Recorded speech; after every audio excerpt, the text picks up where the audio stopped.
చేస్తాం. కేఎన్ఆర్ మల్లన్న గారు కూడా ఒక జర్నలిస్ట్ కుటుంబం నుంచి వచ్చినటువంటి వ్యక్తినే సార్.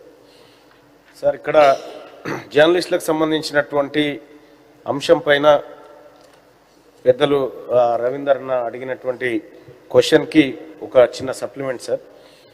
ఇక్కడ డెస్క్ జర్నలిస్టులు, ఫీల్డ్ జర్నలిస్టులు అని చెప్పి రెండు రకాలైనటువంటి జర్నలిస్టులు ఉన్నారు సార్. గత కొద్ది రోజుల నుంచి డెస్క్ జర్నలిస్ట్ సోదరులు చాలామంది మాకు కూడా అక్రిడేషన్ ఇవ్వాలనేటువంటి మాట చెప్తా ఉన్నారు సార్ చాలామంది. మరి ప్రభుత్వం సానుకూలంగా స్పందిస్తే బాగుంటుంది సార్. దాంట్లో రెండోది ఏంటంటే సార్, ఈ అక్రిడేషన్ కార్డ్ అనేది ఒక హోదాగా కోరుకుంటా ఉన్నారు సార్. కానీ అక్రిడేషన్ కార్డు వల్ల ఏం జరుగుతుంది అనేది ఇప్పటి వరకు చాలామందికి తెలుస్తలేదు సార్. దానివల్ల వచ్చేదేంది, ఇదివరకు అక్రిడేషన్ కార్డులు ఉన్నటువంటి వాళ్ళ బతుకుల్లో ఎలాంటి మార్పులు వచ్చినాయి, ఏమన్నా తేడా వచ్చిందా, లేకపోతే ఇది ఉండడం వల్లనే ఇదంతా జరుగుతూ ఉందనేటువంటిది కూడా చాలామంది తెలుసుకోవాలి సార్. అక్రిడేషన్ కార్డు కేవలం పేరుకే సార్, నామ్ నిషాన్ ఉంటుంది సార్. దాంతో వచ్చేది లేదు, పోయేది లేదు సార్. అసలుగా వాస్తవానికి జర్నలిస్టులకు కావాల్సింది సార్ భద్రత కావాలి సార్ వాళ్ళకి. సో ఇవాళ ఇప్పుడున్నటువంటి పరిస్థితిలో సార్ నేను చాలా ఇంటర్నేషనల్ సర్వేలు ఆ తర్వాత రిపోర్ట్లు పరిశీలించిన తర్వాత చెప్తా ఉన్నా సార్, పత్రికలు ఫిజికల్గా పట్టుకొని చదివే వాళ్ళ సంఖ్య పడిపోయింది సార్. టీవీలు చూసే వాళ్ళ సంఖ్య పడిపోయింది సార్.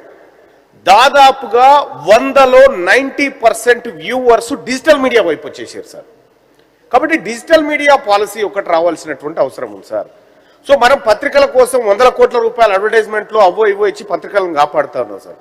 దానివల్ల అప్పుడున్నటువంటి వర్క్ ఫోర్స్ ఇవాళ పత్రికల్లో లేదు. ఒకప్పుడు 100-200 మంది పనిచేస్తే ఇప్పుడు ఇద్దరితో పత్రికలు నడపొచ్చు సార్, ఆ పరిస్థితి ఉంది. సో కాబట్టి పత్రికా యాజమాన్యాలకు కొద్దిగా ఖర్చు తగ్గిన మాట వాస్తవం సార్. ప్రింటింగ్ కూడా తగ్గించుకున్నాయి, అంతా డిజిటల్ మీడియాలోనే ఇవాళ సర్క్యులేట్ చేసుకుంటున్నటువంటి పరిస్థితి. కాబట్టి ప్రభుత్వం ప్రజలు ఎక్కడున్నారు, డిజిటల్ మీడియా వైపు ఉన్నారు. కాబట్టి డిజిటల్ మీడియా పాలసీని తెస్తామని గతంలోనే గౌరవ మంత్రి గారు కూడా చెప్పినారు. నేను కూడా 1-2 సార్లు మంత్రి గారు గుర్తు చేసినాను, ఇప్పటి వరకు రాలేదు సార్. అదొకటి సార్. నిజంగా జర్నలిస్టులకు కావాల్సింది సార్ హెల్త్ కార్డులు కావాలి సార్. అవి హెల్త్ కార్డులు అంటే మనం సూచించినటువంటి దవాఖాన కాడ పోయి చూపించుకొని ఆన్నే చూపించుకోవాలి, ఆన్నే సూది బంద్ వేసుకోవాలనేది కాకుండా సార్. సో ఇవాళ ఎట్లాగో ఆరోగ్యశ్రీ 10 లక్షల వరకు ఇస్తా ఉన్నాం సార్ మనం ప్రభుత్వం నుంచి. ఆ కార్యక్రమాన్ని ఆరోగ్యశ్రీ కార్డు ప్లేస్లో కొత్త కార్డు ఇచ్చేసి గిన్ని నెట్వర్క్ హాస్పిటల్లో ఇది పనిచేస్తుంది అనేటువంటి ఒక కార్యక్రమాన్ని తీసుకుంటే బాగుంటుంది సార్. ఇక మహిళలకు అక్రిడేషన్ వల్ల ఒక రవాణా కార్డు వస్తుంది సార్, ఫ్రీగా బస్ జర్నీ. ఆల్రెడీ మహిళలకు ఫ్రీగా ఇస్తూనే ఉన్నాం. మహిళలు పోగా మిగిలిన కొద్దిమంది పురుషులే సార్ ఒకవేళ ఇవ్వాలనుకుంటే. ఈ చిన్న చిన్న కార్యక్రమాలే సార్, ఇవన్నీ చేయాలి సార్. అలాగే సార్ ఇంకొకటి సార్, నిజంగా కొంతమంది జెన్యున్ గా పనిచేస్తున్నటువంటి జర్నలిస్టుల మీద బెదిరింపులు, దాడులు ఇవన్నీ జరుగుతూ ఉన్నాయి సార్. రక్షణ కోసం రాష్ట్ర ప్రభుత్వం వాళ్ళకు అండగా ఒక పాలసీని తీసుకురావాలి సార్. నాట్ ఓన్లీ జర్నలిస్టులు కాదు సార్, అడ్వకేట్లను కూడా రోడ్ల మీద చంపినటువంటి చరిత్రలు, నిర్ణయాలు ఉన్నాయి సార్.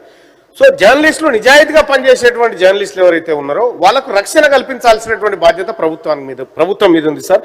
అలాగే చిన్న చిన్న పత్రికలు పెట్టుకొని ఇప్పుడు యూట్యూబ్ ఛానల్స్ తర్వాత డిజిటల్ ప్లాట్ఫామ్లు పెట్టుకున్నటువంటి వాళ్ళ పట్ల రాష్ట్ర ప్రభుత్వానికి ఉన్నటువంటి ఆలోచన ఏంది, వాళ్ళ పట్ల ఏమైనా ఈ రాష్ట్ర ప్రభుత్వం ఆదాయపరంగా వాళ్ళకి ఏమైనా మార్గాలు తీసుకొచ్చే అవకాశం ఉందా, లేకపోతే ఇక గతంలోనే ఉంటుందిగా జర్నలిస్టులకు మీడియా అంటే ఓన్లీ పత్రికలు, శాటిలైట్ ఛానళ్లు, ప్రింట్ మీడియా అనే మాత్రం అభిప్రాయం ఉందా ఈ రాష్ట్ర ప్రభుత్వం చెప్పాలి సార్. Honourable minister.